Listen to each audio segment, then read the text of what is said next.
2 साल पहले एक अनजान लड़के से फोन पर मेरी दोस्ती हो गई। हमारी बात मैसेज या ऑडियो कॉल पर होती थी। हम दोनों ने कभी एक दूसरे को नहीं देखा था। उसका लहजा इतना अच्छा था कि मुझे उससे मोहब्बत हो गई। मैंने अपनी मोहब्बत का इजहार किया तो उसने हाँ कर दी। फिर हम दोनों ने एक दूसरे को तस्वीरें शेयर की। एक दूसरे को देखने के बाद हमारी मोहब्बत में शिद्दत और बढ़ गई। 6 महीने गुजर जाने के बाद मुझे पता चला कि जो तस्वीर उसने मुझे भेजी थी वो उसकी नहीं बल्कि उसके कजिन की थी। मुझे बहुत दुख हुआ। जिस चेहरे को मैं दिल में बसाकर दिन रात प्यार भरी बातें करती थी, वो चेहरा उसका नहीं बल्कि किसी और का था।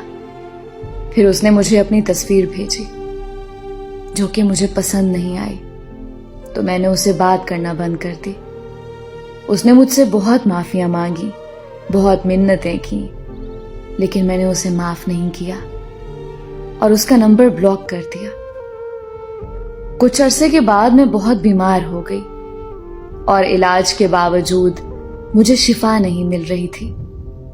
तो मुझे लगने लगा कि शायद मैंने उस लड़के को माफ ना करके उसका दिल दुखाया है, जिसकी सजा मुझे अल्लाह दे रहा है। मैंने उसे अनब्लॉक किया और उसे माफी मांगी। उसके माफ करने के बाद मैं जल्दी ठीक हो गई। हम फिर से एक दूसरे के साथ दिन रात बातें करने लगे।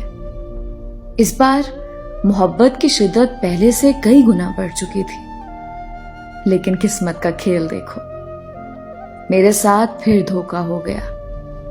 वो शादीशुदा और 2 बच्चों का बाप निकला और उसने ये बात मुझसे छुपाई हुई थी और उसे इस बात का इल्म नहीं था कि मुझे उसकी शादी का पता चल चुका है।